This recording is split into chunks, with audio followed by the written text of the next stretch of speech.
Welcome to the Healthy Metal Hippie podcast, where art and wellness collide. Woo! Do you like that too when you send a message? It's like, congratulations, and then it's like, and you get fireworks? Yeah. I want the hearts. I want all the hearts on the screen. Like my tattoos. I want all of those things to pop up, right? Little hearts and peace signs and flowers and spaceships. That'll just sum up everything that I ever talk about. So, hi, and welcome back to the Healthy Metal Hippie. Today we are here with our friend Bagus, and he is joining us from Norway. Yay! Hello! We met last year when you were performing with Isiliel, and we met, I think, maybe just a couple days before the Black Heart show in London. But now the friendship is formed, and we keep rolling on. As of recording this, we are just gearing up for the summertime London Isiliel dates that you are, of course, a part of.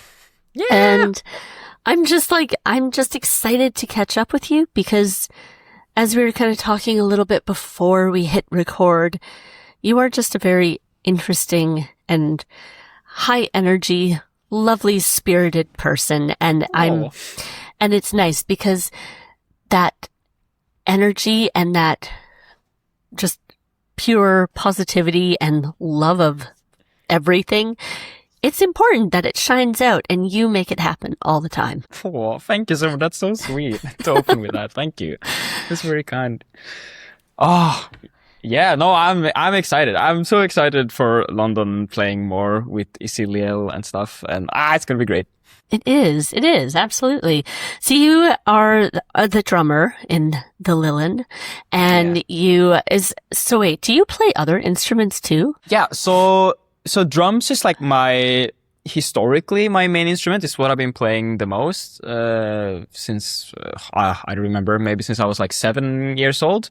But I also picked up the piano around, I want to say, when I was 14, 15, and the piano has come in like a lot of uses. So now I'm like sort of like 50-50 on like drums and piano as my main instruments. I write a lot of music. I do a lot of like composition for covers and other projects. So then like it's very like piano heavy because of, VSTs and MIDI, and like you can emulate all kinds of instruments. You're right about that. I don't know if you are a long time listener of the podcast, you'll hear where I talk about, I always want to play the drums. But my mom said, before you learn to play the drums, you have to learn to play piano. And I learned to play piano and I still wasn't allowed to play the drums, but that's fine. Oh, that's so sad. No. No, you know what? It was fine. But I think you're right though, that piano does make a good musical foundation. It's very universal. And honestly, I think I'm very glad I started with drums, because it meant that once like I was already in music, but I knew nothing about like, pitch and like chords, and like all of this was just like, it's like the meme of like the drummer doesn't know anything about like theory or anything. Like that was me. But then I have this whole world to explore once I start taking music more seriously. And I was like, I'd already like had a lot of fun just mashing like a monkey on drums, right? So it sounds like, music has been with you for a long time then. And have you always had like dreams to be a musician and performing? No, I would say so. As a kid, it was kind of random actually. Like, I was just a high energy kid. I would like slam everything and break things. And my mom was just like, this kid's got to go play drums or something, get that energy out. So I played because of my parents, but it was never like, as a kid, it was just a thing to do for fun. Like when I was bored, right? It was never like anything more. I went to, I don't know what to call it in English. The thing that's like after high school, we have it called like, it's right before university. Is that what you call college maybe? Like college. Maybe I would say college, and where you like can choose like a specific specialization. I chose music because I was just getting into piano, and a bit sad. I struggled finding friends. So I was quite lonely, and a lot of sort of, I think it was like my first ever outlet for like some sort of problem in my life, and that loneliness sort of came through like piano, and the frustration came through my drumming, and that was the first time where I really like, wow, I can talk emotionally with my music, and that sort of like started to be like a thing, and made me realize that I love it a lot more than just as like a hobby or activity for fun, right? Just like as a sport thing or like a gaming thing, whatever. It's sort of elevated into something more through that solitude, I would say. That's interesting, because meeting you, I never would have guessed that you would be a person that would have struggled to make friends, because you're just a delight.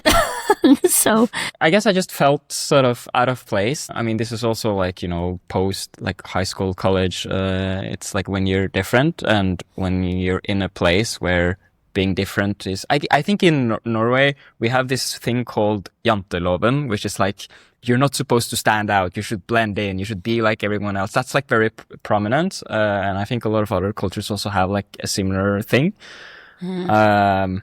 So I think that kind of like held me back a lot and made it sort of like, it's made it hard to sort of feel like I could be myself while making friends, I think. And then sort of once I kind of got more past that and like just accepted like just me for who I am, it got a lot easier to just make connections. In the beginning, through like music a lot, I like my early like young adult circle was very like, I only had music friends. I only had like people that were also musicians. But that's different now. Now I sort of, that it doesn't really matter anymore. That's very interesting. I think growing up, I definitely felt like the outsider. I still often feel like the outsider, but I'm more okay with it now. And that's the thing. And I think there's a really big part of that is where you find that acceptance within yourself for who you are without, you know, looking for that external validation from the other people or groups or things like that. And it takes a lot of guts just to do it, you know? Oh yeah, external validation I feel like is a key word there. You can go so deep with that. There's so many dynamics at play now that I'm older and I sort of think more about these things. It's not all bad. It's all like I think I'm in a period where I'm trying to seek more external, like I'm trying to seek more things from others. Because at times I'm looking into myself for too many things. I'm looking like, okay, I'm having a creative slump. I'm gonna listen to a lot of music, or I'm gonna go into my own sort of like desires and ambitions, instead of sort of engaging with others and like, hey, can we jam? Can we play together? Can I like drag in? Can I get feedback? Instead of sort of like just relying on myself, I'm trying to like pull more in from others. Getting very psychological. You gotta be your own best friend in a lot of things. So that's very important. But you can also do it with others. There's so many wonderful people out there. I think what you're talking about, what I'm hearing at least, is expanding your external world, which I think is very much different than going for just validation. Am I okay to show up like this? Am I okay to express myself in this way or that way? I think there's a difference between that external validation, asking for permission from other people versus giving yourself permission, and then expanding your outlook to the world, because then you can draw different things in for inspiration and collaboration. I think that's very healthy. We want a big external world, right? And inviting more people into to expand your world. But permission to be yourself should come from you, and it shouldn't have to come from other people. It's like a big lesson. It's not something that's sort of like easily taught. Like, oh my God, respect to like parents for teaching people about life. I have no idea how to go about sort of. It's one thing to just say to someone that you're okay as you are, you know, and sort of you don't necessarily have to have the approval for others. It's another thing to sort of give them the experience of actually believing in it themselves. When I went to start studying music, and I found a lot of people who I got that experience like again and again and again, no matter sort of how I behaved, no matter like I was playing air piano while walking in the hallways while listening to music. I was just by myself. I would play like air guitar because I was like trying to do Through the Fire and Flames on expert as a kid, and I couldn't get this pattern, so I would like practice this pattern. I would just walk around like this, and time and time again, people were just like, that's, you know, there's Bagus again. That's just who they are. And I got to like experience that, and sort of, I'm so glad I chose the college that I did. I love that, because you do positive reinforcement by being surrounded by people that accept and show up as themselves as well. And I think that's very cool. And it shows you that it is okay. In school, I mean, I feel like I never fit with any groups. I had like a friend from a whole bunch of different groups, but I didn't have like a close circle of friends. I probably still don't. And I have all kinds of different people in my life, and I love it. But somehow in all of it, I fit in there in my own little way, right? And that's the thing. It's about celebrating you know, being a good person is like, that's what needs to be celebrated.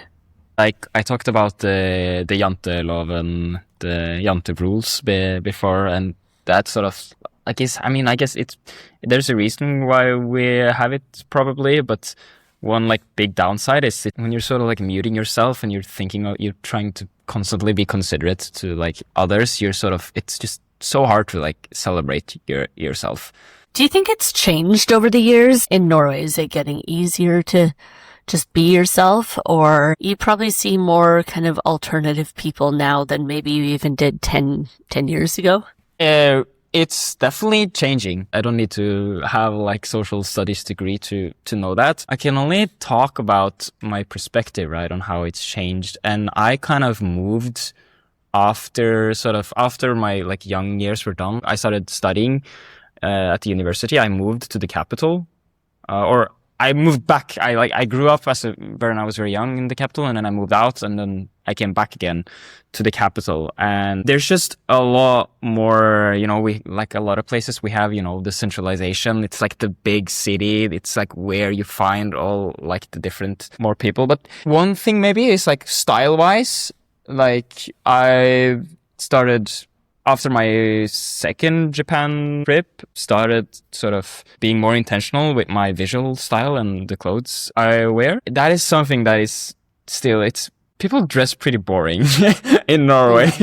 It's pretty rare to see like some sort of like crazy, and you see it more now, but it's Pride Month and there's like parades and stuff, and it actually makes me really happy to see people just being confident, being different. So happy Pride! Happy Pride indeed. Yeah, I noticed in districts of Japan, I don't know all the culture, I'm not like a super expert, but from my understanding, there's also this like very like societal pressure of like contributing and sort of being more of like the cog in the wheel, right? You're not supposed to like stand out. And then as a counterwave to that, some people, they just go crazy in their direction and try to be as true to themselves as possible. That's rubbed me a bit, I would say. Just thinking about Japan, I know I have a friend there, and she would always dye her hair like bright green, bright pink, all this stuff. But she'd wear a black wig to work every day. She couldn't show up otherwise, right? I think about that. I really love it, because instead of wearing the crazy color wig, she went, no, I'm going to be me, and then I can just put on this like normal person helmet. She's super cool. I love that also. When she got tattoos, I know that was a big thing, and it still has caused her a lot of problems, but sometimes you just have to dare take a chance on yourself and stand up against all those norms, right? Oh, I want to dye my hair again now. I did dye my hair for the first time as a natural color. I dyed it purple this year. I only did like half, and like kind of like, you know, it would be subtly hidden. And there's like a similar effect here as well. Like I got some comments about, oh, you're gonna soon go into the working force, and what about like what the interviewers will think, and what about prejudice and stuff? You should be careful. And I'm like, I don't care. It was fun. It was a bit scary because it was like, I'm not used to it, but it was fun. And a lot of people do that here, and it's completely fine. I've really noticed that. So like, I don't know if you knew, but I worked in insurance for a really long time, right? Oh, I didn't know. Yeah, like large construction insurance. It's so interesting because when I started, like, oh my God, I entered insurance more than 20 years ago. But I look at, like, when I entered, it was absolutely not to like facial piercings. No way you could have any visible tattoos. No way you could have an unnatural hair color. And, in moving to London, it was even more strict. But then I started seeing people showing up with that really vibrant kind of reddish pink hair dye where it's bold, it's intense, and they would show up like that. Women in their mini skirts that, like, if you're lucky, they're covering their butt, or if you're unlucky, maybe, depending how you look at it. But when people have their tattoos up their arms, I worked with these people that had full back pieces, full sleeves, and you could see it through their dress shirts and all this stuff. As time progresses, we're just realizing that's okay. You can still be good at your job and have crazy colored hair or tattoos or whatever, right? Are you clean? And do you smell okay? Because that's probably what matters more in the workplace. I like seeing those changes, It's like, a positive change in the world. Like you look at a world and it's so easy to go doomer, right? And remember the positive stuff. Exactly. I mean, when I was in insurance, it was COVID where I decided the underneath of my hair, I turned it was kind of a pink color at first. It was like purple, but then I turned it blue. And now it looks like a mess as we get ready for the wedding, but it's going to be cute in a couple weeks, okay? There's beauty in the mess. But that's it. Do you know how many compliments I'm getting on my weird sort of partially swamp colored hair? I love it. And I'm like, thank you. This is so sweet and so kind of you. Yeah. I love that it has a gradient to it. Gradient colors fading from other. It's you get sort of the nuances between. It's so nice. That's true. And there's actually bits of it that I'm like, ooh, I'm really obsessed with it. And there's bits of it where I'm like, I can't wait for this to go. Oh, that's so real. That's so real. But it's I'll just tell you, because all the back stuff is all, fresh, had to take all the black out of it. And the bits that's looking a little swampy, greeny, and it's fine, but that's not the vibe I'm going for. So when we met up, over the Christmas holiday for another Isiliel show, we were talking a lot about fashion, actually. And just defining your own style and how you get those pieces that just really align with you and what you want it to be. And you have impeccable style in so many ways. And first of all, your little hearts on your, sort of on your shoulders right now look so cute. And I love that. Oh, are your buttons hearts too? Yeah, they're hearts. Oh my God, they're so cute. They're so sweet. Just give me one second here. Yeah, the doggo. So what have you... Oh my God, now my laundry. Hold on. I'm disappointed you don't have the ones that go they do a jingle. Do, do, do, do, do, do. I love those. My old one in Canada did, but this one just goes beep-doop. And you're like, okay. But the worst part is, if you don't turn it off, it doesn't stop. With Japan, for example, one of the things I'm obsessed with is the train stations. They have all the separate jingles for the separate lines and the station, and they're all different. And some of them are melodies in reference to something historical. And there's a lot of hidden stuff. Yeah, in the jingles, and it's they're removing it, which I'm No. Why? Oh, it's the train culture. Like there's train culture in England, but it's not cool like that. I wish we had it in Oslo as well. There is in Bergen, there is the one like train line called Bybanen, and they also do the thing where they have the separate jingle for each stop. And sometimes like I don't remember if the stop has connection to Edvard Grieg, but there's some of them which is like the A minor concerto, which starts like da da da da da da, da like, and then it goes down. It just has the start of that phrase. I'm just like, oh, yes, beautiful. I need to take the train there. Then that's so cool. Yeah, it's called the Bybaner. Now I'm just text the British Transport Police at 61016. We'll sort it. See it, say it, sort it. Oh, I actually love the announcements in London. Like, there's like some of the iconic stuff. Just like Mind the gap between the train and the platform. Me when the next station is Cockfosters, I die every time. So you've been to Cockfosters then? Because that's the end of the line. Maybe. I'm not sure. I've been a few times to London, but the subway map is just so crazy. I don't know in my head where I've not been. I'm just like, my friends are like, okay, we're gonna do something here. You're gonna come to my place. You go here. I follow maps. I go there. And then I just forget about it. My God. I love that. So I was going to say, you've been working hard on developing your own style then.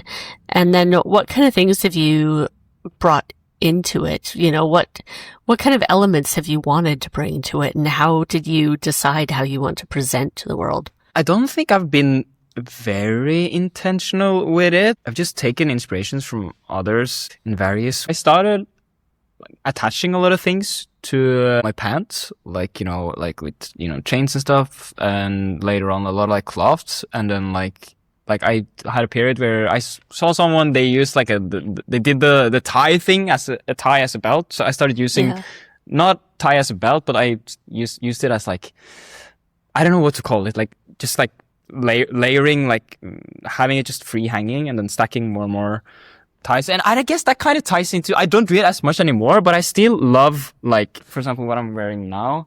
There's like this sort of I don't know what to call it, outer like thin mesh piece that is just like on the outside of the pants. I just love the idea of having something layered outside like this. So I it looks so good. Thank you. Where's my chair? Oh, there it is. Flowy is definitely something that I'm gotten into, and then I started wearing skirts a bit, cause they're also quite flowy. But gender norms, they have freaking hands. So I've been very scared to sort of wear skirts alone. So what I kind of do a lot now is I wear like things that are like half skirt or like hybrid-y, and then I also have like pants underneath, because then it's less explicit. And yeah, I like that a lot. I like to blend, pieces, like to try and be a bit like androgynous. It's English.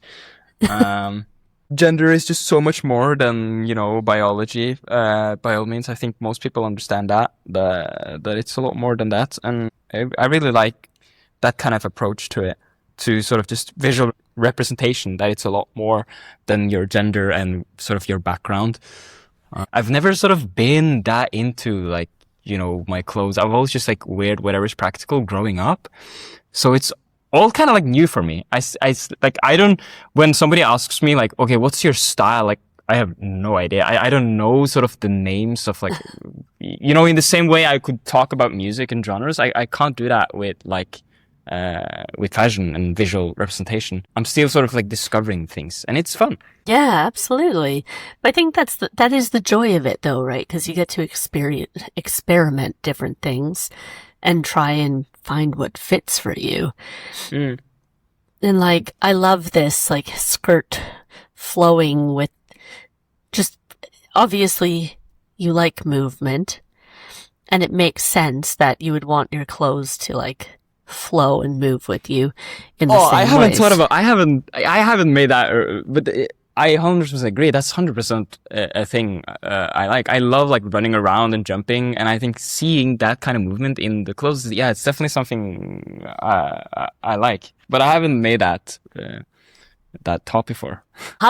So we discovered. I haven't ever really put much thought really into what my style is technically either. But it's really, in the last little while, people have always kind of been like, that's the goth girl, that's whatever, that's the punk girl. And I was kind of like, nah, not really. Cause I never really thought I was like cool enough to be goth or to be like a proper punk. But I'm like, yeah, the more I go on, I'm like, it fits. It totally fits. So it's fine. And it's been nice to kind of accept that. But I also think you don't need to label the things. You just need to kind of feel how the things make you feel. And we're always going for good vibes. Labels is like, I feel like a big key word. And I think a lot of like self-expression, both in like art, in art and other things, is a lot of like, it's a lot about your relationship with the different labels that, you either put on yourself or that other put you, and like how that plays out. It's very central. Back in the day, if you will, you would see somebody and be able to be kind of like, I understand, oh, this is probably your music taste, or this is kind of like the person that people would think you are based on your aesthetic. What I've really noticed the last, like, at least, I don't know, 5+ years, is that does not apply at all.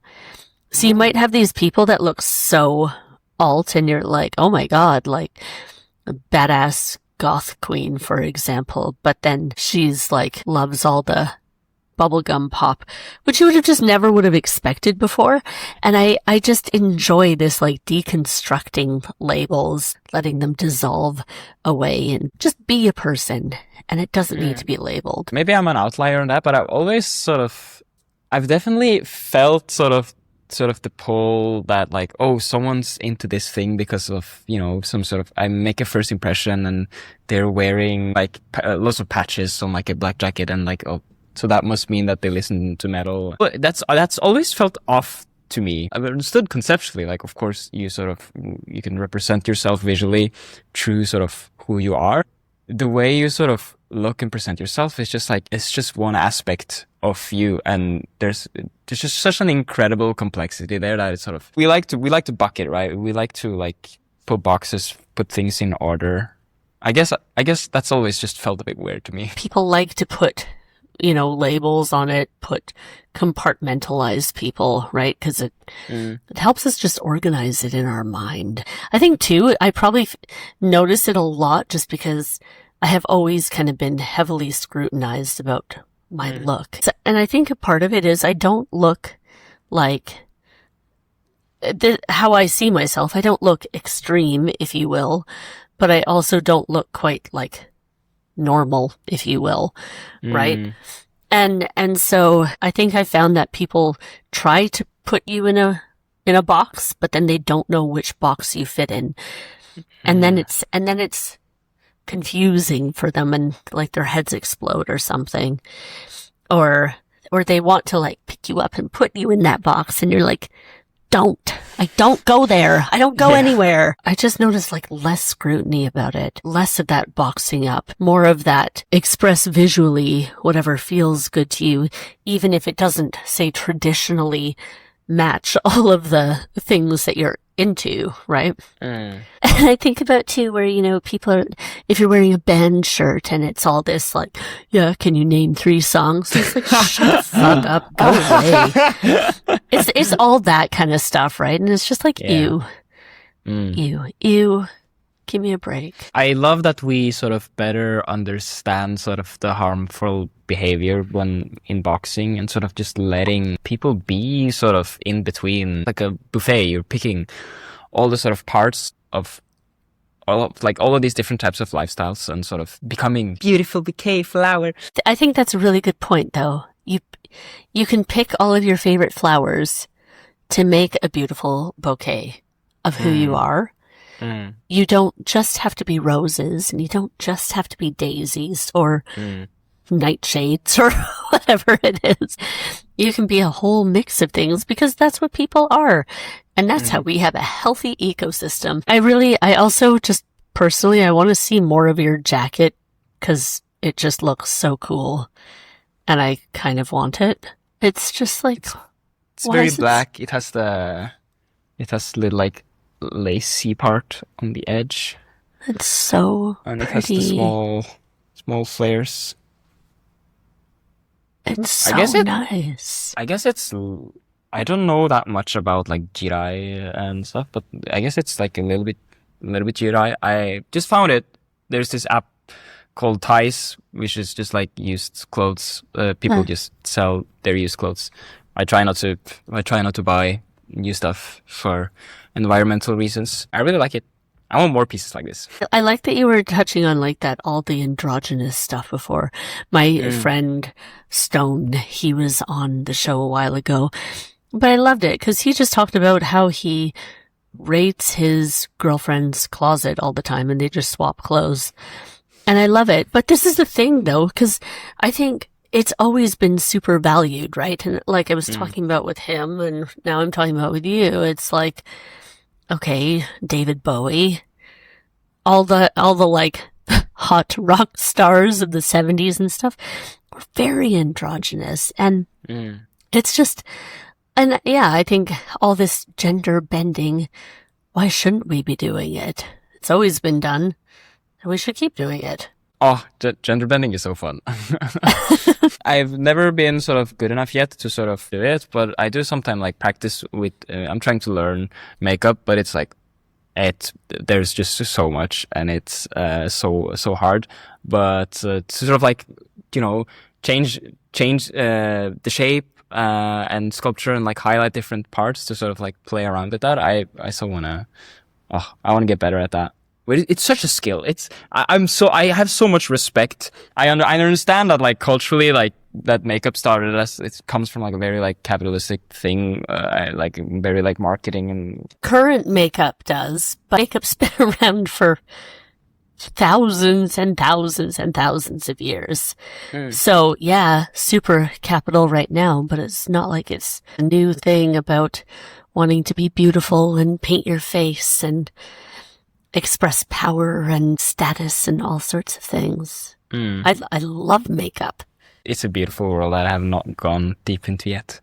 It's easy to get into if you like YouTube tutorials are like amazing for it.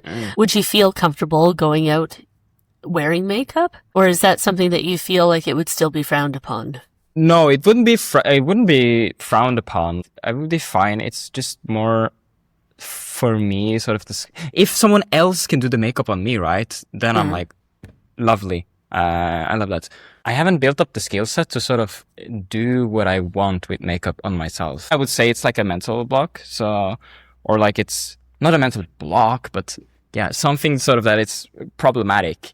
Because probably coming from like, unreasonable expectations of what it should be or not be, right? Like it's whatever level you are is good enough. It's like with music and with like composition. I remember in the beginning, I would write a lot of music, but I would never sort of want it to get out. But I was very aware that eventually I have this need to sort of get the music out. It's just not there yet.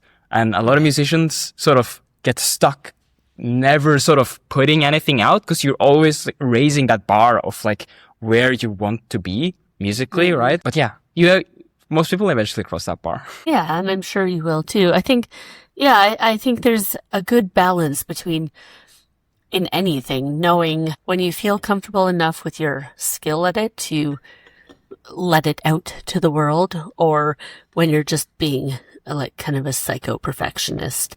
Because perfection is not a real thing. Yeah, I think you have to try and take charge yourself and decide, sort of make conscious decisions of where that bar is and how you sort of relate to that bar. Like, is it reasonable for me to wait until I am among the best in the world at makeup before I ever sort of present? That's obviously completely unreasonable. I think I struggle a lot with I have my feet in a lot of different things, and I can't do everything. I think a lot of people struggle with that as well. It's like, you want to do everything, and we all have time. It's just we gotta let time play out. If you try to do everything, you do nothing. Point taken, all right. I like to do everything, and you feel struck by that? I'm like, okay, fine. Ouch, I feel attacked. But I like doing everything. Actually, I am getting good at like just not doing the things that I'm not good at and don't enjoy. And that's been tough too. Being like, I'm okay with letting this go. But one thing I know that you were telling me that you are into is you're studying in IT right now as well. Yes. Which a lot of people you said were surprised by in some ways. Yeah, so I did music before in college, and then COVID came around and just destroyed the world. And then I was going to start studying after that. And I guess there's a lot of factors at play, but yeah, a lot of people were surprised to see that I was not going to do music at university at like a higher educational level, which I understand because like a lot of people perceive me maybe as like the music person or like the artist above all else. And I think that was still true, and it's still true to this day. It was just that I guess it's more like I had the rational sort of with the job market and sort of the music and making a living as, you know, an artist, and with sort of my specific position or opportunities, I didn't have to, like, it didn't have to sort of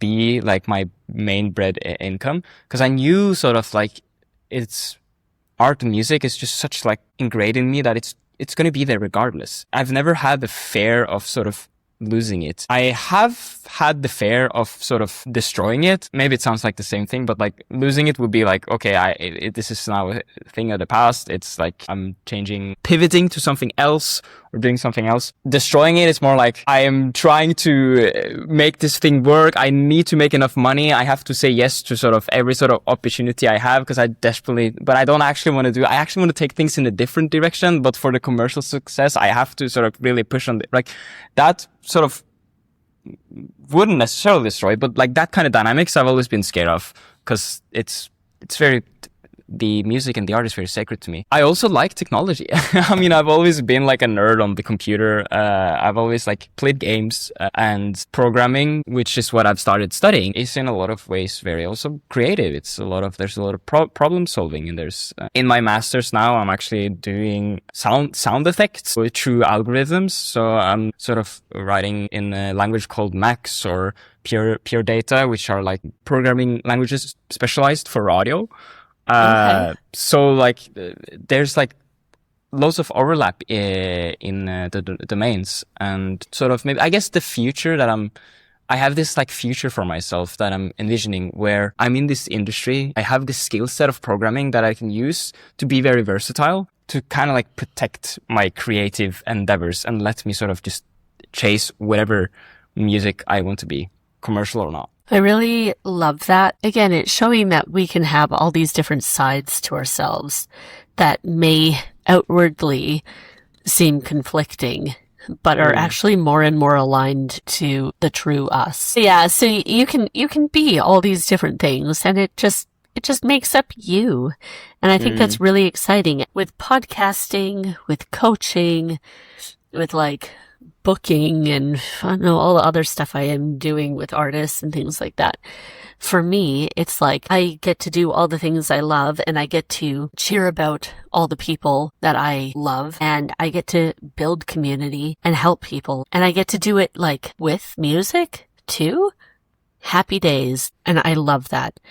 Absolutely. That's like my happy place. So I think that's absolutely beautiful.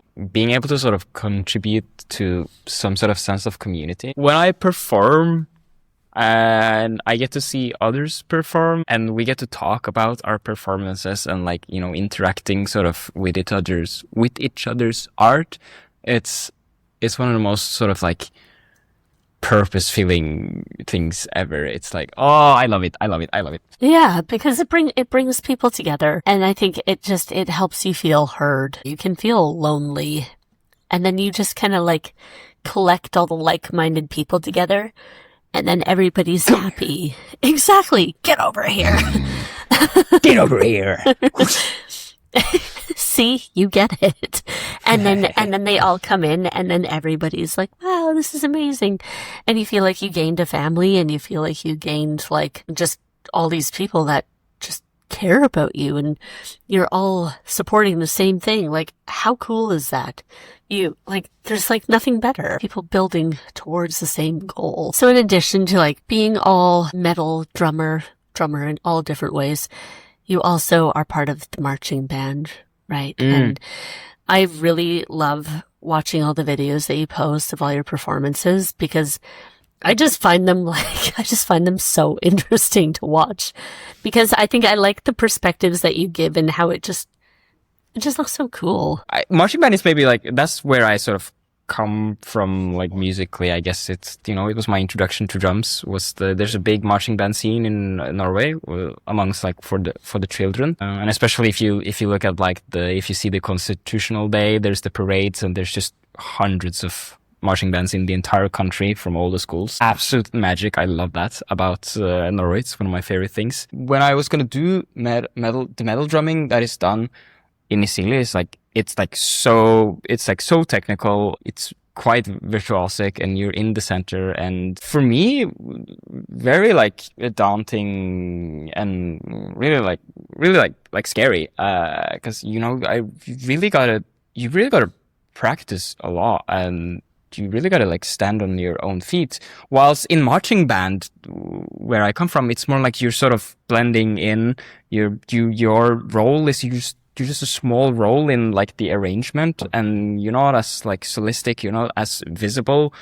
And this is a very different world. One thing I think is fun, which I like where I'm now with the marching bands. I've been in and out on quite a few marching bands throughout the years. I'm active in one band now, which is called Tveit Union, and in this particular band, there's a lot of like rigidness, and there's a lot of like, this uniformity and this like military-esque style of like marching with like position, and everything looks the same.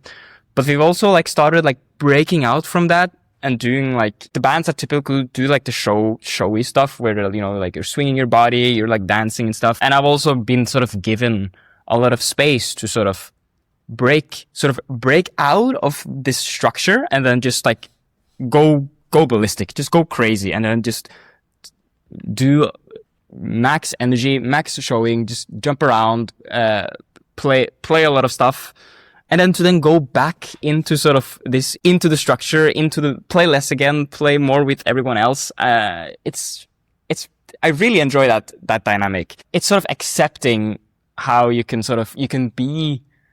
Maybe it reminds me of the wig, your friend that we talked about earlier, where it's sort of representing this. You can be yourself and sort of have these kind of wildly different sort of energies, and then still kind of survive and be content, with everyone else, in a very rigid structure.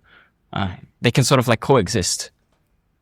The fact that you have those two sides, or more than two sides, it doesn't mean you're a good person or a bad person. No, and it doesn't not. mean that you fit less or that you fit more. It's just this perfect like synergy. We need all those conflicting pieces, I think.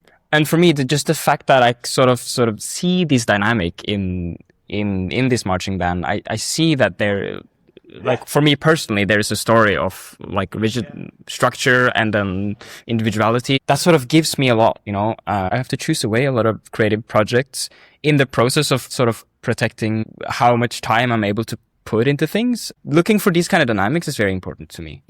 And I think that once you dig down more and look for more, and you find more of those opportunities that you really want and the things that you really want to focus will keep opening up. So what's next for you then? Anything coming up that we should be watching out for? other than Ooh. the London shows, which will probably be actually past by the time this comes out. But there's this one creative project. I'm very into Vocaloids, if you know about Vocaloid music. I'm quite into this. I've done a lot of vocal synth covers in the past, just like on YouTube. But I've seen some people do like fan concert shows. There's like an official Hatsune Miku like live show called Magical Mirai, or then there's Miku Expo overseas. But there's a lot of people who do like fan versions of this. And I've been sort of really wanting to take a shot at doing something like that live, but with my sort of arrangement style of doing vocals, like doing vocal synth music. It's a lot more than just a genre. It's like, I don't know how to describe it. It's like it's a culture. It's like a subculture in the music. And I have an approach to it that I sort of want to explore more. And I think doing live shows with that concept, not just like posting covers online, I think is going to potentially let me explore that. But I haven't sort of found the arenas where to do that yet, but I'm like sort of in the process of doing that. So that's probably what's going to be like artistically, it's like going to be like my next focus. That's so cool though. I am really excited to see that then. Because I think it's going to be a like challenge. You're the perfect person for it though. Oh yeah, thank you. It's going to be a big challenge, and I think this is the first time I am doing some sort of artistic project where I'm like, I have to bring in people. I have to sort of I can't do it all alone, because there's a lot of technical. I am reasonably technical. I do a lot of, when I play with like tracks and when I do recording stuff in like home studios, I can do a lot of it myself. Yeah. But there's a lot of like stage selling the illusion of virtual characters performing, and I want them to be performing alongside real musicians. Sort of selling this kind of illusion requires, certain kind of smoke, certain kind of lightnings. There's the Pepper's Ghost effect for like projecting onto screens, and what kind of screens you're using for projection material, a lot of these things. And then there's the whole piece of, I want everything to be in-house. There's the field of motion tracking and dance choreography. Right? This is also like a big dance. It's like a big field that I'm sort of dipping my toes in, but I'm realizing I cannot do everything myself. So I need to pull in other people, and I'm sort of in the process of finding people to work with that. And it's exciting because it's new for me. I've been pretty used to sort of doing a lot of my projects just solo, just going, just shining by myself. Now I want to do it with others. That's honestly, it sounds amazing. So I'm excited to see how that goes. And if people want to give you a follow and keep tabs on all the cool things you're doing, where's the best place for them to find you? I'm Bagus, and then I'm also known as 11. So I go by Bagus 11. Instagram, I'm posting a lot of content all the time. There's a lot of marching band stuff there. There's a lot of music stuff there. So there's a lot of style and life stuff there. And then currently with the vocal synth project that I'm doing, I'm also Bagus 11 just on YouTube. Yeah, and I've coordinated the project Voconoru additionally. So I would say, Instagram and YouTube are like the two, at Bagus 11 is the two places I would hit a follow if you want to see more of me. How could we not? Oh, thank you. It's true. Well, thank you so much for being here today, honestly. It's nice to connect, get to see your face again, even though I'm going to see it in person in a few weeks. Hell yeah. But thank you also for the opportunity. This was a lot of fun and a new experience for me. I've never done like a podcast thing, but it was really fun and a big learning experience for me. So thank you for the opportunity. Thank you. And we will put links to all of your socials in the show notes. And thank you again for being here today. We'll talk to you soon. Thanks so much for joining us on the Healthy Metal Hippie podcast. For more ways to connect, go to www.healthymetalhippie.com.